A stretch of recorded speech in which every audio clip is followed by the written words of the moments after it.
Welcome to How Now, the podcast where we talk about how to live in the now. And here's your host, Kim Martin Raymond.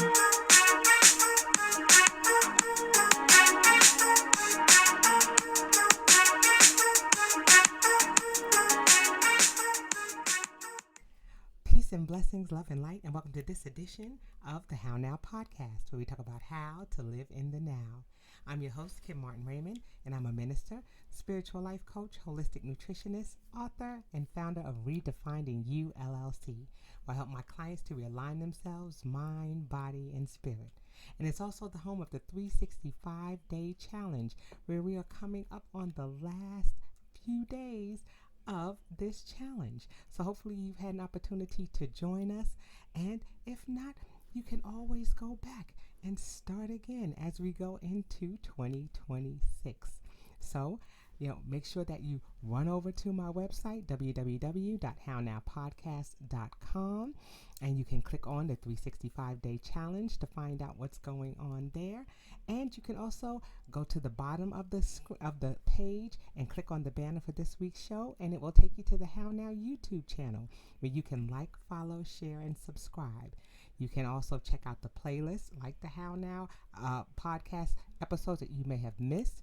You can also look into the 365-day challenge, portions of my wellness journey. There are all kinds of things that you can check out that have been going on in my now. Okay, so again, that's www.hownowpodcast.com. Okay, so tonight's show is part 3 of a 3-part series with Dr. Maria Ian. And tonight she's going to be talking about awakening God and talking about different perspectives and awareness and identities being realized in our subconscious and unconscious mind. So sit back, relax, and enjoy the show. Here we go. And we are back with our 3-part series. We're back to part 3 of our 3-part series with Dr. Maria Ian. And tonight we're going to be talking about awakening God. And we're going to be talking about stepping beyond overwhelm and igniting our power of intuition and creativity. And we're going to be looking at good and bad stress and also the importance of gut health. So there's a lot of juicy tidbits we're going to be diving into tonight. And before we get started, as is customary with the show, by way of introduction, I'm going to have Dr. Ian give that little brief introduction, and then we'll dive right into the show. All right, take it All right. away.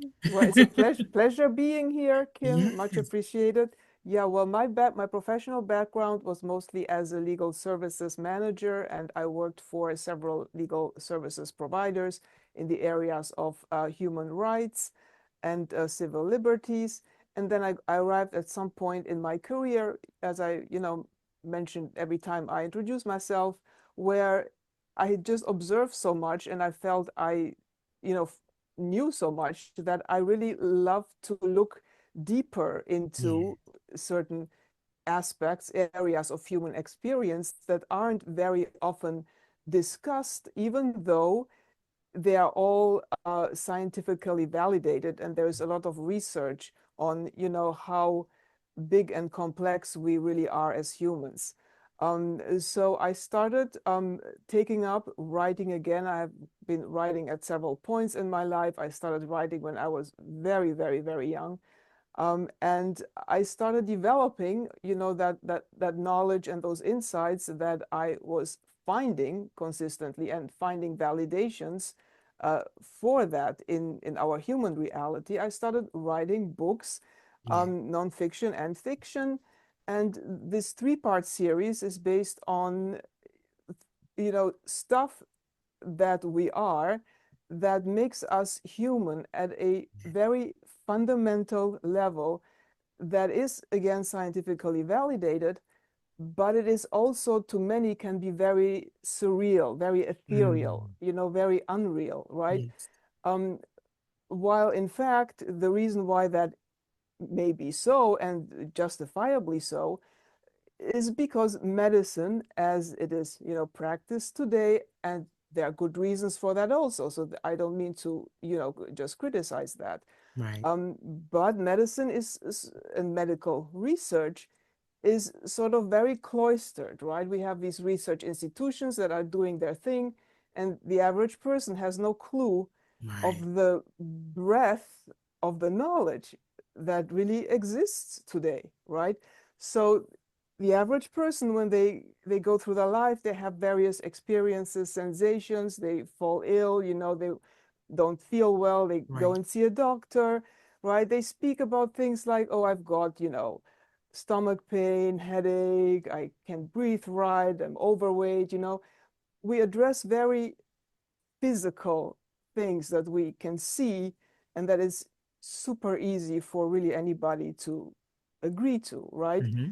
What we don't address, because we don't have the habit of thinking of ourselves in those terms, are those fundamental, is that fundamental stuff that makes us very human, such as Mm-hmm. what we've been talking about, our emotions, our creation and our experience of time, our foundational cellular energy that really draws directly from energy that exists in the universe, Right. right? Because those things are just too surreal, they're just too ethereal, they're just too intangible, and we don't talk to our medical providers in Right. those terms, right? Right. Right? I mean, if you would go and see a doctor and say, hey, I'm just so angry, and my stomach really feels bad, I'm just so super angry, you just want to kick everything, right? Right. The doctor is going to give you some prescription for your stomach, right? Right. They are not, and they may tell you just calm down, and try to take it easy. But usually, in the very vast majority of cases, it doesn't go beyond that, Right. right? No doctor, unless you then go and see a psychiatrist, not even that, right? But if you go and see a psychologist or something like that, you may get some mental health therapy, right? But that is not going to be directly related or integrated with that really nausea or really stomach problem that you Right. really have, right? Right. Because when you have that, you just go immediately to a doctor and they give you a pill for stomach pain, right? And that is wrong, because that's not how the human being works, Right. right? I I'm think just giving one example of many. right. Yes, yeah. Yeah, I was going to say, I noticed that, of late, when you go to the doctors now, they try to ask you those basic questions like, Yeah. do you have any thoughts of suicide or do you have anything like, but I mean, they're very generic baseline questions, just to see where your psyche is, but it doesn't go the step deeper, which what they're going to tend to do, like you said, is talk about that pain. You have that pain in your stomach. Here's the pill for that pain. Mhm, So mhm, it really doesn't go that deep, and some people will just say no because they don't want to be labeled or they don't want the doctor to think that something is wrong. So they're like, no, no, no, everything's fine there. I just have a sore thumb and I need you to address that. So mhm, it's interesting mhm. how, just like you said, there's so much of an overlap Yes. between the things that go on inside of us, and we have to be able to tap into that. And it's like you said, we have to be able to have the vocabulary, we have to be able to have the understanding of those things that are going on. And just like you said, that's why it takes a team of doctors. It's not going to just be Mhm, one, because each one is going to tap on each one of those things. But how do we work to get that to come into fruition collectively, with mhm, that mhm. team of people? But if we don't know how to express it, if we don't know how to identify it, it's going to be difficult for us to be able to bring it to them, and have them bring in those professionals that they need to. I think Right. about myself as a coach. There are certain things Mhm, that I'm going to be able to do as a coach. I'm not going to be able to do because I am not a medically certified professional. So I have mhm, to, mhm, be able to say, this is what's going on. Let me refer you to that person. But there has to be some type of cohesion between all of them, so that way you're mhm. getting the care and the treatment that you need that's going to help you with that healing. Yeah. Yeah, well, right now, what you just said is something that is very, very advanced, because we don't want to get to that place where Right. we need, right? We need all of those, physicians, collaborating and working on various conditions that we have. Nobody wants. I mean, that's a very advanced stage of illness, right? That you don't want to get to, but regretfully, the majority of people will get there because they will be put on the path of, okay, you've got a stomachache, here's a pill, you got a headache, here's a pill, things like that are just addressing the pure, tangible masses, flesh and bones, parts, organs, right? That anybody can really grab and see, yes. But what happened underneath that and before that, which is gazillions of times more profound. That's the real stuff that we really are, is completely ignored, right?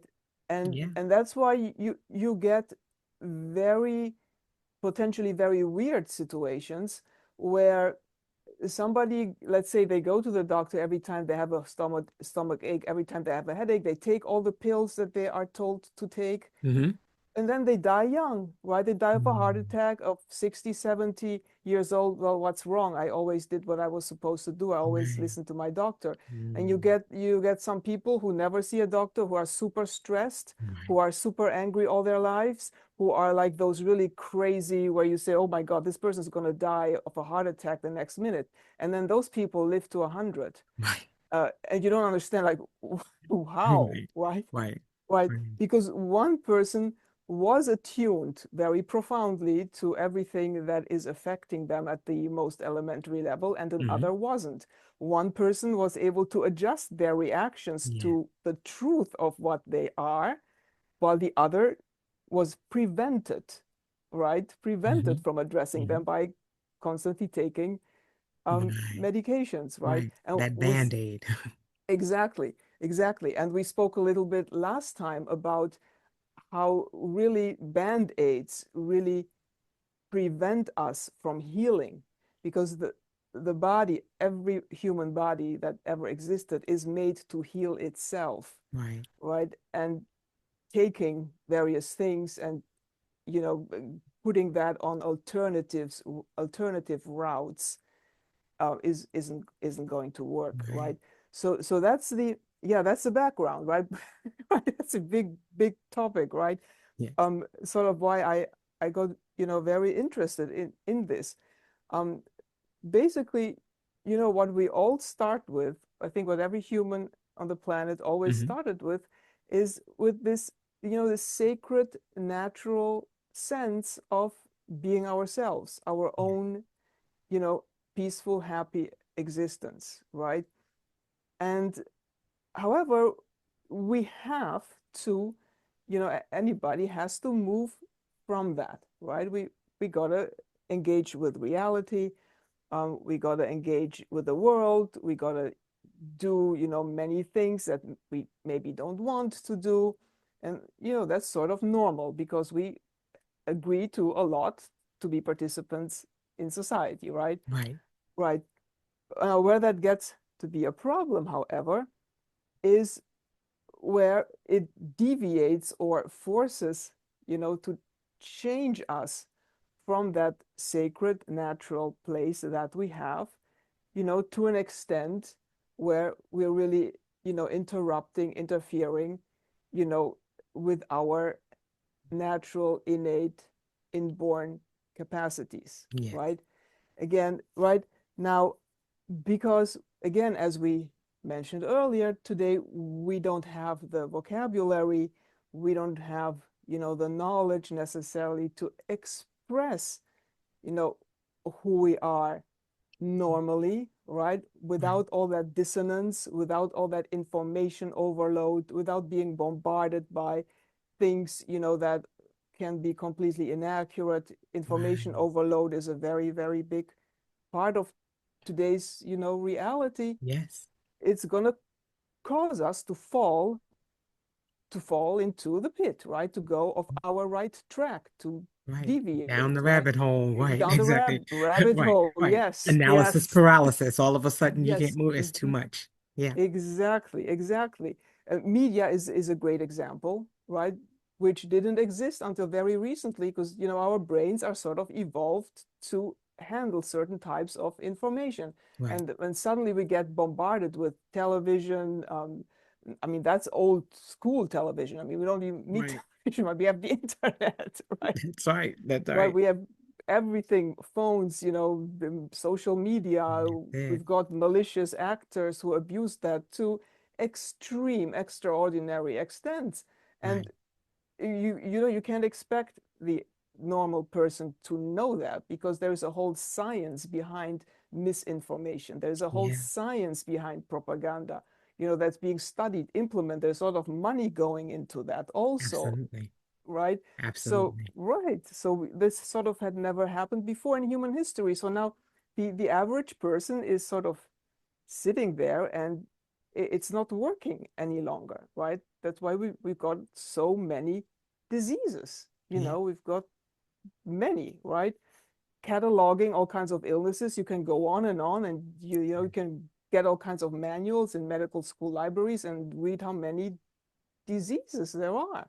I mean, horrific amounts, which is what happens when the human body doesn't heal itself, is not trained to heal itself, instead goes down the rabbit hole, deviates in all kinds of, directions, finds all kinds of justifications, explanations, Yeah. excuses, rationalizes things, takes things in.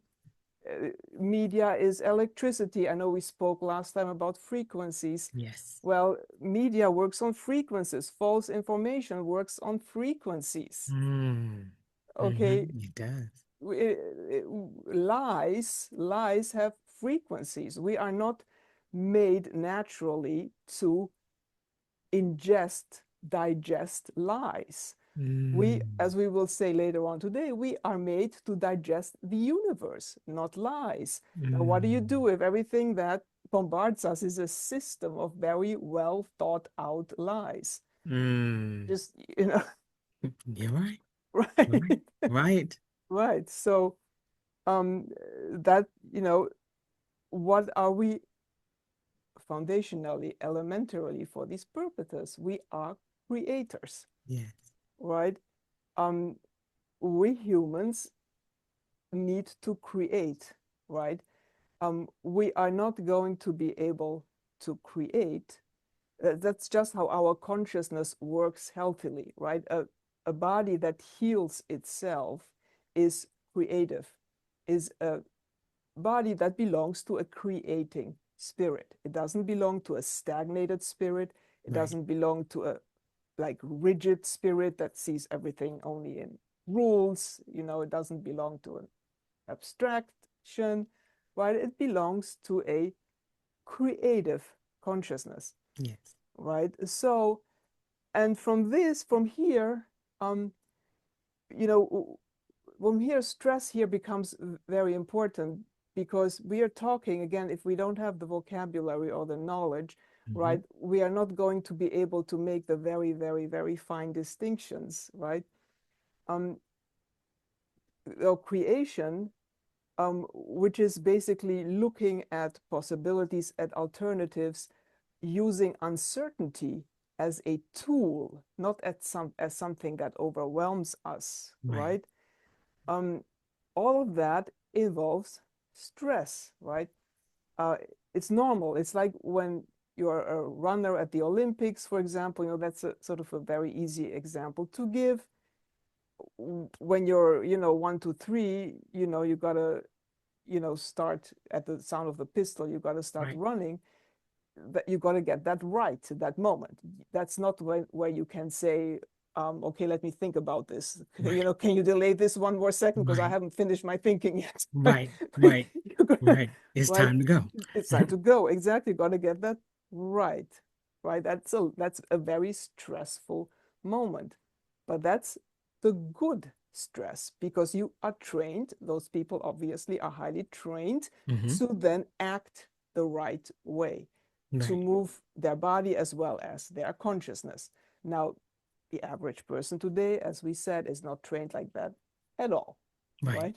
Right. So what we then fall back on is, this very automatic, habit-driven reward-centered Mm. existence, right? Yeah. Because that we can manage. But we are using, very similar processes to this Olympic runner who knows how to use that stress to really go and be their best that they can be. Right. We instead, because we aren't trained like that, we don't know the vocabulary, we don't have the knowledge, we instead use that same stress to fall into our rabbit holes, to, fall into our very limited, rigid, rule-based thinkings to get rewards to, like social media. Oh, I got a nice post. Oh, somebody liked my post. Oh, I got an interesting phone call, right? Right. Oh, these things which are, big rewards for people who don't know any better, Right. who use similar energy as winning the Olympics, but it turns that on its head. Right.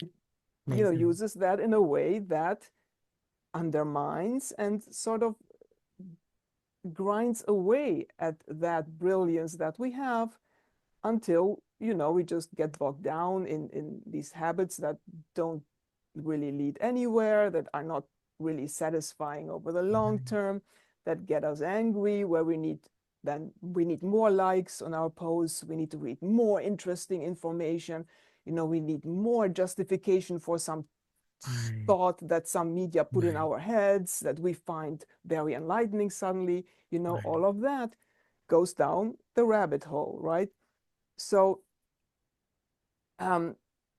at some point, that's going to get to a point where it doesn't work any longer. And then the person says, okay, let me just step back from this and relax. And I'm going to, get back. I'm going to do some meditation and get back to myself, right? Yeah. But think about all the energy you waste, all the time you wasted making money for somebody else, not for you, Right. right? For whoever is Right. feeding you the information or is selling Right. you the phone or is, doing whatnot. Right. It's not you who is gaining. Yeah. You are spending because now you gotta pay for meditation books and you gotta, take time off into your own little space. That's So it. the human is sort of very much at a losing. Yeah, I feel like we just run on this hamster wheel. We're constantly Mhm, chasing, and trying mhm. to, achieve these things. Okay, and I've gotten Yeah, here, and then when you get there, it almost seems like it's never enough. it is never correct. It's like when is it ever going to be, you think you're going to reach this pinnacle. You get people who Mhm. are billionaires, trillionaires, and I hate to say it, there are people who have all this money, and then you find out that they've taken their life, or they've Yes. fallen into a deep depression, but they've been behind this masks. Mhm, Masks so long mhm, of, people thinking, oh, well, I thought they were happy. Well, I thought they had everything. But what does it mean mhm. if there's no, what's that pinnacle? What is that place that it's a false sense of joy, or a Yes. false sense of being, that this is happy, Mhm, and what does that mean? mhm, And it's mhm. going to be different for different people, what that is. But if it feels like you're never reaching that pinnacle, you see these people who are on social media, all right, you got a billion people, you've got all right, so now what? When do Mhm. you enjoy it? Like you said, it becomes stressful because now you've got to do something every day. You've got to one up yourself every day or every year or I've got to do better. I've got to do better. But when does it stop? Mhm. Yeah. Yeah. Well, it never stops. It never stops because that's how we humans compensate Yes. for our inability to do it right, because we don't have the knowledge, the vocabulary, the training at all. Most of us don't, unless we have a good spiritual advisor or we read the right books, right? Which the majority of people really sort of, don't really. Because and that's, instantaneous gratification, That's what we've been it is a great conditioned to do. question, never ends. It ends when you are exhausted and when you say, okay, let me take some time off, right? But then if you don't know any better, you're gonna get right back into it. The reason why is because these media, big media powers organizations that can either be legitimate or they can be propaganda institutions, they've got their science. You really, without knowing your own footing, you Right. are really very much at a loss. I just want to give, I can give many, many examples. I can give, one example. There are some accounts on social media that get hundreds of thousands, if not up to 1 million followers, and Right. they are fake, right? They are completely Right. fake. And Right. at the beginnings of social media, the internet, something like that wasn't even Right. thinkable Right. because these people didn't have the Right. money, the science, right? So even within just a decade or a very short period of time, it completely changed where not only was there this information overload, but now we got situations where the information overload can be completely fake, Yeah. absolutely non-existent, pushing messages they Right. want to push to serve very nefarious purposes, right? And it happens that you can be a gullible person online. Maybe you finally found that peace within you. Maybe you finally found something that's really right for you. Mm-hmm. The internet, they're going to then, this happened, push one of these fake accounts under your nose, their Right. feeds. There you go. Right. Now you've got, here's somebody who's got 1 million followers and they're saying something totally different. Don't you Mm-hmm. stupid little human think that you got anywhere, because we know they're so Wow. much better, Wow. right? So that's Wow. just one example. I can give many more, but it Right. gets, very nefarious if you don't have Yeah. the proper knowledge. And one more thing I want to add, which is another thing that's you have to know about the media, is our creativity operates such as we like to infer, we like to reflect, right? Mm-hmm. We like to look at all possibilities in a reflective, big, unconstrained way, Mm-hmm. right? So the healthy way in which this works is if we see a piece of information, right, we like to start thinking. We like to start, debating with ourselves. Where does Mm-hmm. this come from? Mm-hmm. Who created this? Right. Um, is this accurate? How do Right. I know if it's accurate? Right? Is my knowing that it's accurate accurate? Am I Mm-hmm. looking at the correct movements here? So that Right. is how the healthy human brain then operates. But if you get bombarded with huge, large quantities of Mm-hmm. very single-minded messages that are very emotional, Mm-hmm. right? It's going to disrupt that healthy creative reflection. Right. And it's going to be a command to you to accept that as true. And if you don't know how you work, operate healthily, and you Right. are confronted with something that really gets your emotions really from 0 to 10 within a split second, Yeah. right? You're going to accept. I mean, the average innocent person is going to accept that as true, Right. right? And that's where a lot of sickness starts because that, Mm. so just one example of Yeah. what goes on Yeah. today that didn't go on 5 years ago. It didn't go Right. on when the internet first started, where people were just, using it, I guess, to make their lives Right. easier. But yeah. Right. Right. Like you Uh-huh. said, that it's a lot to digest because, like you said, there are so Mhm. many things that are going on, and there, once things fill our ear gates and our eye gates, then and like I said, and we're bombarded with all of that information. Then it's a matter, okay, how do I decipher? How do I not fall into this rabbit hole? How do I, get to that space of understanding? What are some things that I need to do? Because we talked about the importance of gut health and Oh, and yes. focusing on that. So let's tap a little bit into that and talking about that and importance and what that means in the Yes. overall scheme of things here. Overall scheme of things. Yes. Yes, correct. There's a very bigger picture. Yes. Um, well, I got interested in that by the route of traditional Chinese medicine, and not necessarily, I mean, today traditional Chinese medicine is obviously, very, very advanced. Um, but historically, when it also was very advanced, but it was, more limited, like they didn't have labs Hmm. and huge research Yeah. capacities, thousands of years ago. Um, and this is in my book, Awakening God, like the really traditional Chinese medicine Mm-hmm. behind that.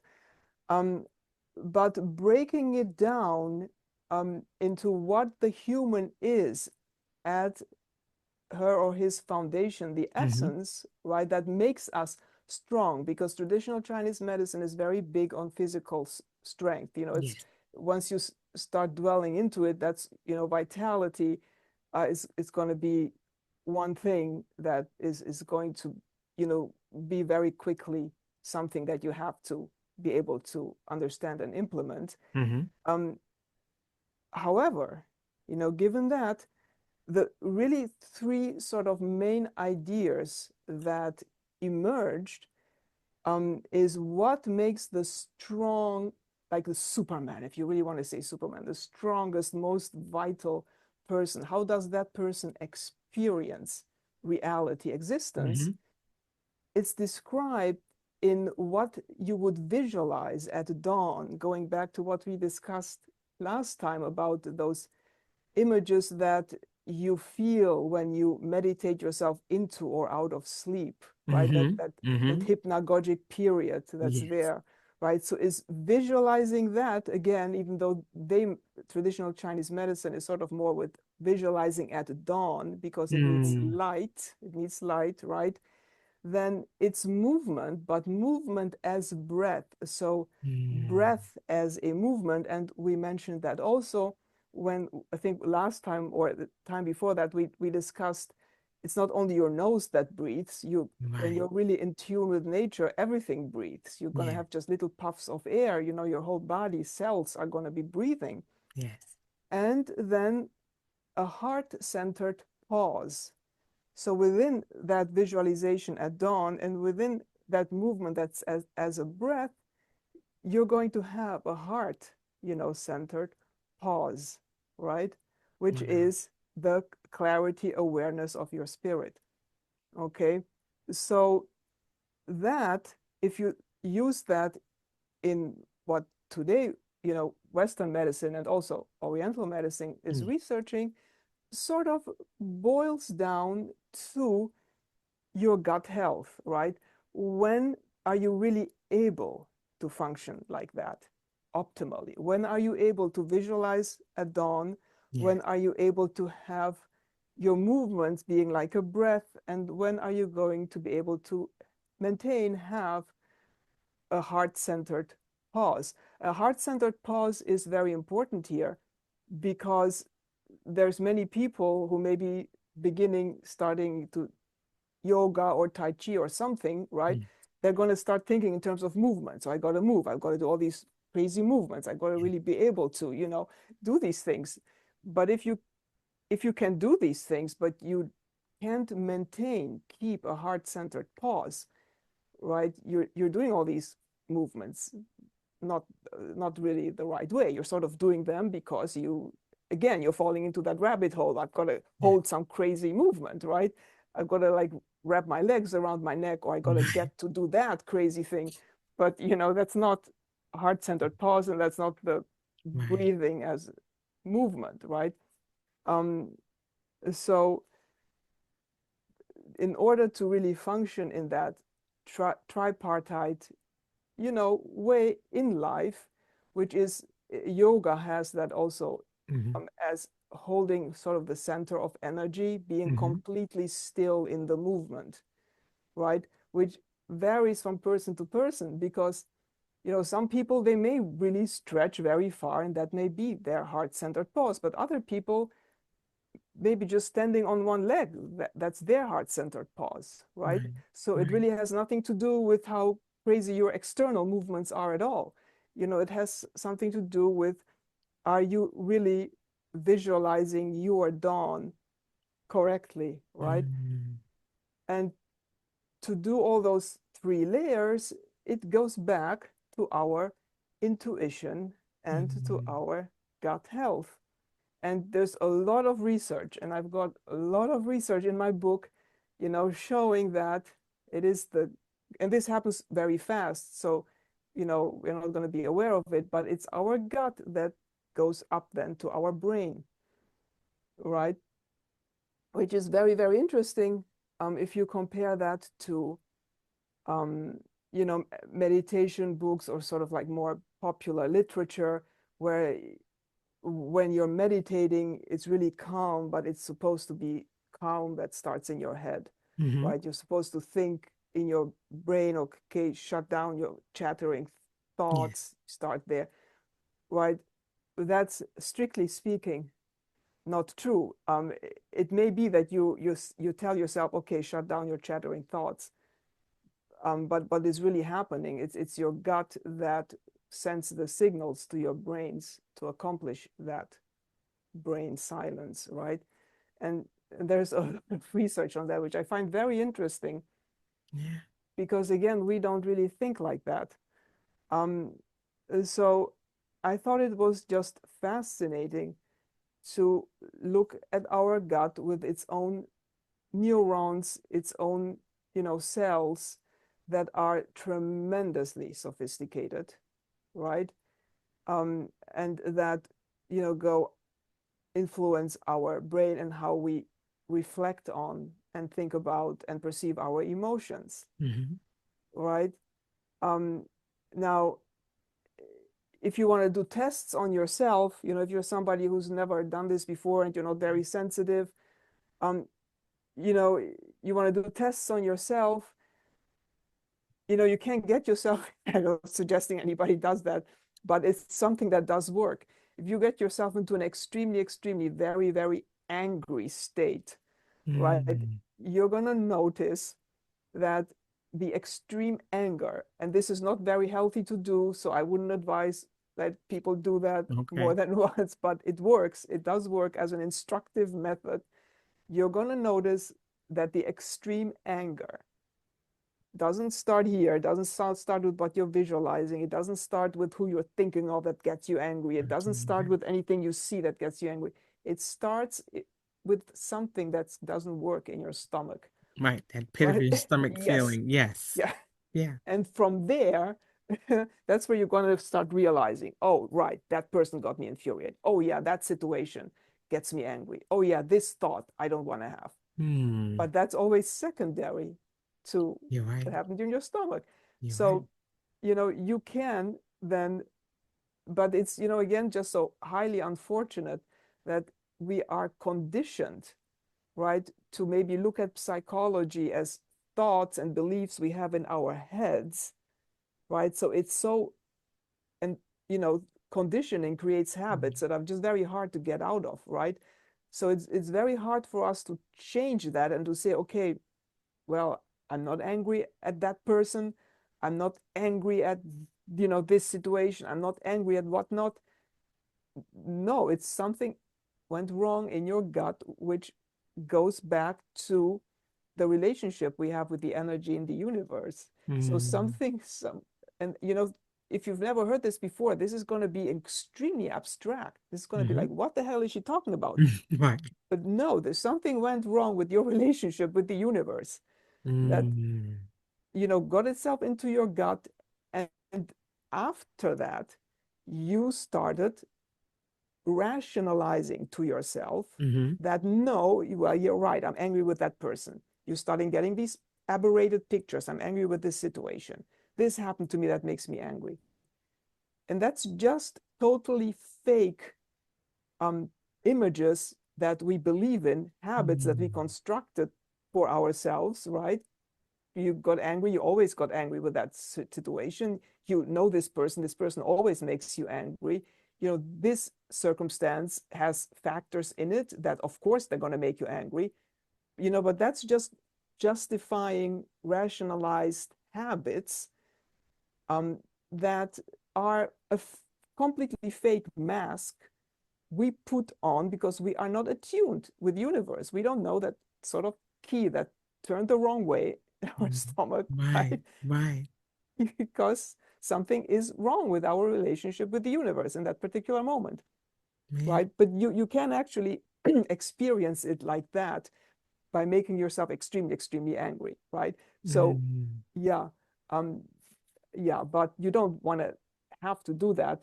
But that can sort of serve as a wake-up call where it's like, oh, but everything is, I really feel happy. I'm at peace. And then guess what's gonna make you angry? I'm happy, I'm at peace. It won't be some person, thought, or circumstance. Suddenly something is wrong in your stomach. Mm-hmm. And you get angry. Oh, I'm so angry. Oh, well, Mm, yeah, I must be angry at, this or that, right? right, right. Uh-huh. Yeah. Huh.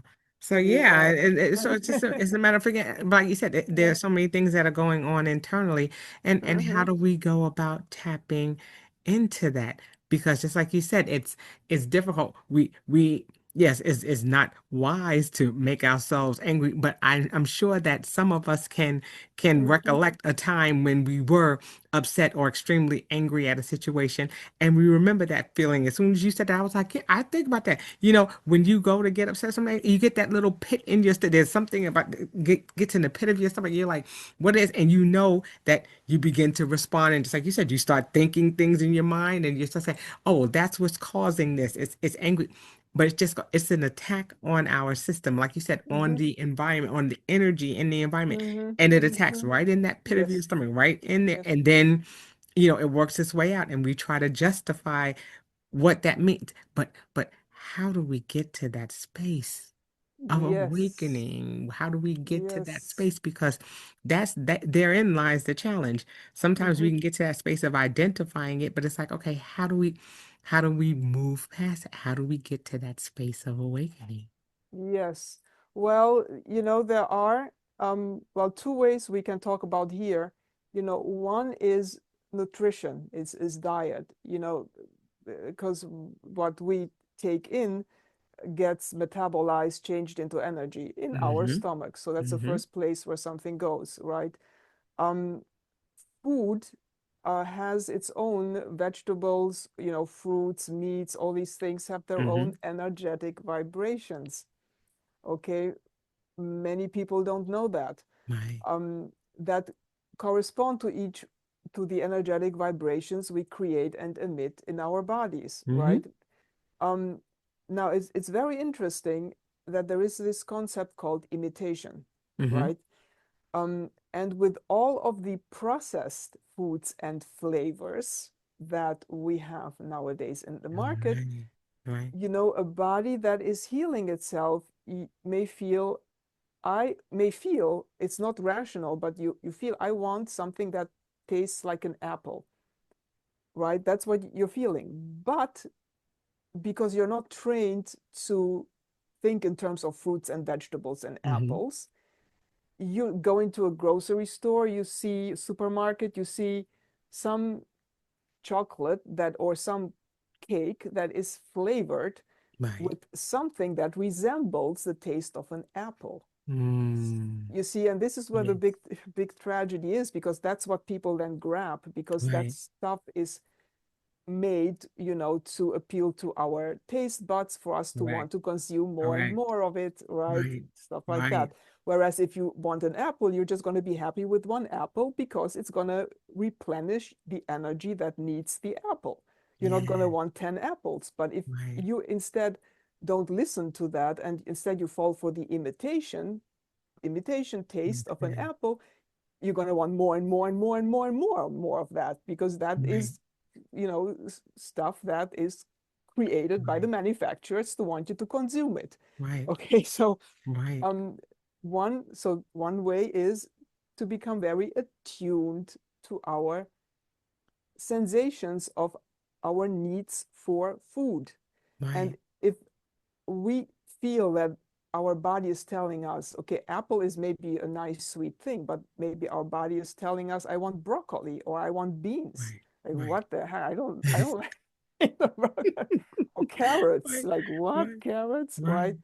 Right. Um, But I you, mean, I definitely when you say that, of course, to me it's like all kinds of little light bulbs go off because mhm, you think about how your body knows. yes. We just like we put pills in our body, there's things Mhm, like that. When we get upset, what do? We reach for the ice cream, we reach for the chocolate, we reach for the quote unquote comfort foods.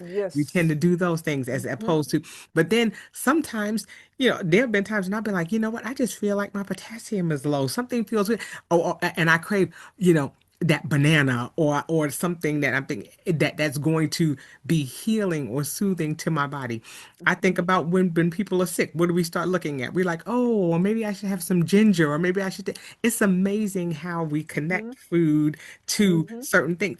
But when we want to heal or when we're sick, there are certain foods that we go to. If we're feeling upset or anxious like that, there are certain foods that we go to. So it's amazing Mhm. Exactly. how all of those things, we begin to associate and attach. And just like you said, some of those things are imitations, and it's not what we need, but it's that feeling that we get when we eat it. So we go Yes. for it, you know? Yes. Yes. And it's extremely important to know that difference, to be able to distinguish that. We're Right. talking from the perspectives of two people who have gone through that experience. That's right. We have made those reflections, right? So we Yes. know, um, when like licorice, for example, there are these substances that are in modern foods that are just extremely, extremely similar to what we would find in Right. nature, but they are, not good for us, right? And, Certain and fears it's are very easy to, again, go down that rabbit hole of thinking, you know, licorice is a sweet, that's sort of, very easily available. It's not good for right, you at all. right, Has many wacko variations with all kinds of gummies and whatnot. right, But there are also some radishes and I a little bit go down that taste route of being a little bit like licorice. But if you don't know that, you don't think about radishes. You're just going to go right, and eat gummies, right? right, right, So, right, yeah, that's right. just, great example for why that stuff sells. Yeah, yeah, Yeah, well, I've seen less of that around, or maybe it's because I'm no longer going to those stores, but right, that can be right. another reason. But that's the thing. There's so Yeah. many preservatives. There's so many things that Hmm. that take on the taste or the substitution of things. And so, Yes. that's a Yes. whole nother conversation when you Yeah. start talking about that. But just like you said, for your gut health and for those things that are helping to heal your body, from the inside. Yes. We're quick to Yes. find those things that will help us or that will give us that temporary fix on the outside, but it's what are we doing on the inside? What are our cells? What is our body doing with those things that, like you said, that we're putting in there? And how does that affect our emotions, our reactions to Yes. things? And there's Mhm. there's definitely a connection there. That is the only healthy, normal connection, that should be allowed in terms of, raising your children, even caring for your family.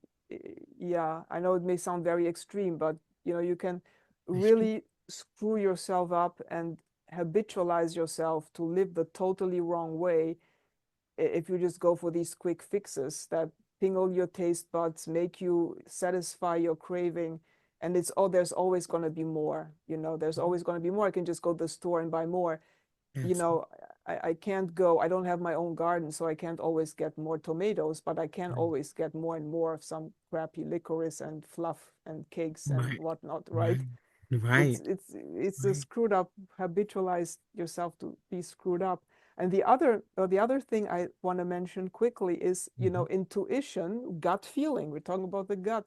If Yeah. our gut works properly, right, the fallback to that craving, to those habits of craving, whether it's foods, whether it's uh, social media, whether it's any justifications of getting phone calls saying, having these superficial happy interactions, doing Hmm. all of those momentary rewards that just lead us to wanting more and more and more. Right. Intuition, is the fallback.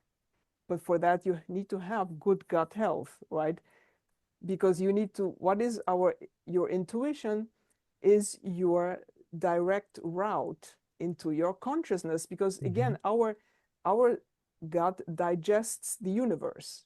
It really doesn't digest food particles. It Hmm. the way our gut cells operate, with all of the highly detailed, cells and neurons and whatnot we have in our gut system, it is tremendously complex, and it really digests the entirety of space and time and Yeah. goes beyond that, right?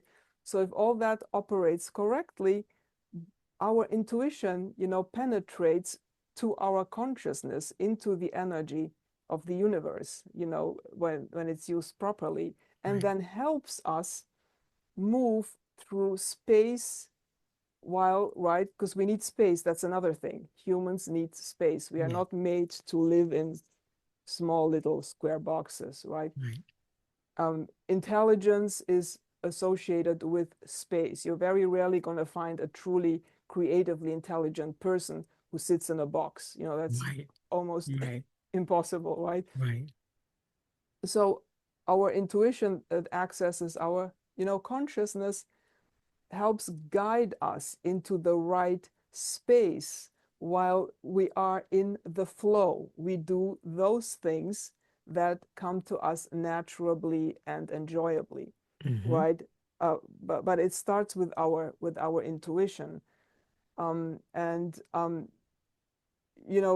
very, very profoundly. If you really go, we spoke about, I think last time, about being 4D models, right? Because Mm-hmm. we live in this relativistic space Right. time, and the speed of light is sort of the limit to that, right? But our consciousness, um, actually is the matrix that creates all of that. So Mm-hmm. it's not like we have a 4D image and we have to insert ourselves into that, and we gotta, okay, here's the speed of light and this is what it does. Right. No, that's just more rational justifications, right? Our consciousness that operates without those restraints, is the one thing, the one matrix that creates space, time, emotions, or, Mm-hmm. or that great stuff that makes us fully human, right? So we are no longer even operating. I mean, Einstein, if you study science, is old stuff, right? We are Right. today, and this is what I mentioned at the beginning, is that we don't really have that as part of our common dialogue, because, like, who the Right. hell knows what quantum physics is? Who the hell knows who Einstein was, right? When I go Right. and talk to my doctor, I don't talk to my doctor about Einstein. Right. Right. Right. Right. So I Right. don't, right. Um, but it essentially, Einstein is very old stuff. We live in the quantum world, where it Right. is the conscience that creates space, time, and all of that good stuff that makes us human, Yeah. right? So when we intuit something, what do we see? When we intuit something correctly, we see a glimpse of the universe observing itself. Mm. And that is all the reality that there is, right? And that's crucially important. And when we do that right, and we have many, so we observe the universe observing itself in a glimpse into who we truly are. And there are many such instances, right? This sort of happens continuously. When those all come together correctly, that's when sort of we open the door to reality and to moving onwards in Yeah. our existence as humans, right? It's like Yeah. a choir, like when a choir hits a right note, Yes. that's when it goes bath, Yeah. right? So that's what we do when we intuit, many Yeah. layers correctly. We hit the Yeah. right note, and then we see, you know, Yeah. what we are. And that's all really all there is, right? But you don't mention that to your doctor, because he's going to send you to a psychiatrist. He's going to say, okay, you're seeing Right. things. You're Right. seeing Right. things, right? Right. Well, Right. yeah, sort of a joke, but you get the point, Yes, right? yes, Yeah. but it's almost like you're saying it's like your intuition is almost that thing that clears all of Yes. the Yes. things that are going Yes. on, the sludge and everything that's Yes. inside. It's that thing that helps to bring about that level of clarity. So I was, I'm looking at that and I'm saying, yeah, it's almost like your intuition does that inner cleansing. Mm-hmm. It's a declutterer, so to Yes. speak. We can say Yes. it declutters because we know Mm-hmm. that if we're in a space that is cluttered with a lot of things, it's hard to have that Correct. that clarity is Yes. that creativity comes when that decluttering happens and those things are moved and shifted out, because then you can see clearly. You, like you said, you're getting that glimpse into the universe. So Mm-hmm. when I think of intuition, I'm thinking of that as that decluttering agent that helps Mm-hmm. to get us to that space of awakening and clarity. We were just like, oh, and just like you said, it has to have a foundation, and that's where you're talking Yes. about that nutrition comes in, Yes. because Mm-hmm. it's hard to build on a foundation that's all squishy Yep. and it's Yep. not solid, Mm-hmm. and there are outliers in there that may possibly cause things to stick in the wrong places, so to speak. Yep. And so it Exactly. is definitely, like you said, building that foundation of a good healthy nutrition, so that way you can build on it and you can begin to declutter all those things that are in there, not allowing you to activate or to tap into that space. Yes. Correct. Correct. Yeah. All Absolutely. right, look, we're getting somewhere. Okay. Yes. Like I said, I know we're getting closer to the time to wrap things up, but just give our listeners some closing thoughts on this as we're wrapping up this three-part series, because all of these things have connected and intertwined, and hopefully are getting us to that space or that level of understanding our subconscious and uncut conscious mind, of addressing our frequencies, and of tapping into the importance of gut health. And let's just wrap things up for them in what this three-part series has been all about. Yeah. Well, as we said, when you're first encountering this, it may just sound tremendously abstract, um, because who associates a really strong, like a bodybuilder, right? Who associates that type of physical strength to insights at dawn, movements as breath, right? And keeping the right pause, a heartfelt pause. It's just, it doesn't connect, right?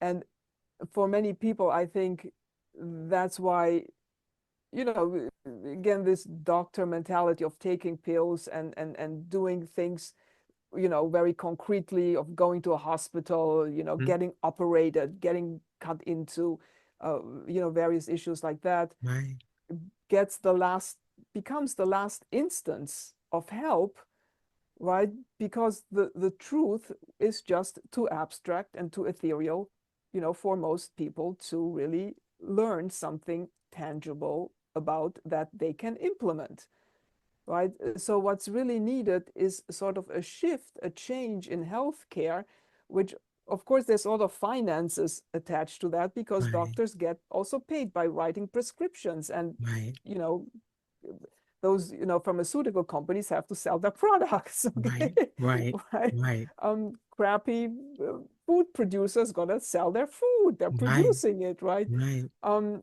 so we're really asking for a huge revolution, a change in how people think about who they are and Yes, how to self-heal, where it really starts with being an intuitively um, aware and precise human who is not afraid. We spoke about fear a lot, yeah, right?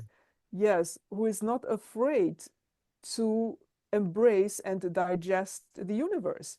If that thought of digesting the universe scares you, like you hear it the first time and it scares you, well, it does, like you said earlier just now, because you've got all that clutter in there, and you've got all right, that bad food and slime and stuff that's stuck and that's not digesting properly, and that's not right, used, it's not being used by your body properly, right?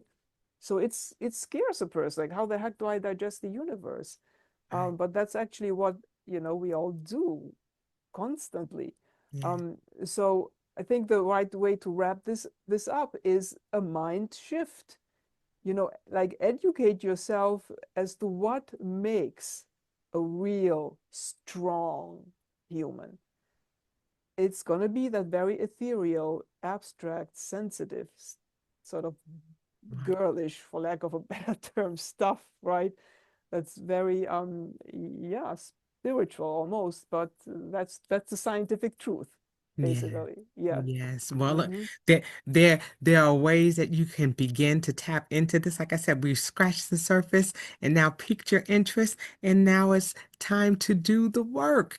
And you can begin to start walking on that path by tapping into Dr. Ian's books.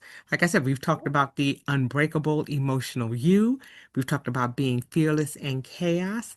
And lastly, we've talked about awakening God. And Mm-hmm. these are all things that she talks about in those three publications. So, we want Yes. to make sure that, and it will be in the description for this show, all of the links to her books, to the information that we've talked about. And if you're wanting to continue to add these things to your toolbox so that you can change your mindset, especially as we're going into this new year, these are things that are food for thought. So make sure that you Mm-hmm. tap into each one of these episodes and begin to see the importance of tapping into our subconscious, our unconscious mind, and how those things affect us, mentally, spiritually, and physically. So it's important to do that. So tap in, plug in, and begin to, you know, gain the knowledge that's going to help you to make those informed decisions about your gut health and about decluttering yourself from the inside so that way you can be the best possible you on the outside. Okay. And so with that, I'm going to say thank you, Dr. Ian, for sharing space with me, for Mm-hmm. these wonderful episodes, for this wonderful information and these resources that you've provided over these Mm-hmm. last three episodes. I appreciate you being here. You're very welcome. A great pleasure being here. Mm-hmm. Yes, okay. And then, like I said, as I've said in the last two episodes, you can reach out to Dr. Ian through her LinkedIn page, Mm-hmm. and there's also connections to her books if you're seeking to purchase them either on Amazon or on Audible. I believe they're on Yes, Audible yes, as yes, well. absolutely. Okay, so Yeah. that way Mm-hmm. you can tap in. So plug in, plug in, and let's begin to do the work of decluttering ourselves and getting ourselves in the best possible space as we're going into this new year. So again, Mm-hmm. any parting words for our listeners before we go? Yeah, it starts simple. Again, the language in my books is a tremendous amount of science in there, but it's very simple. Yeah, It's very simple language that really anybody can understand.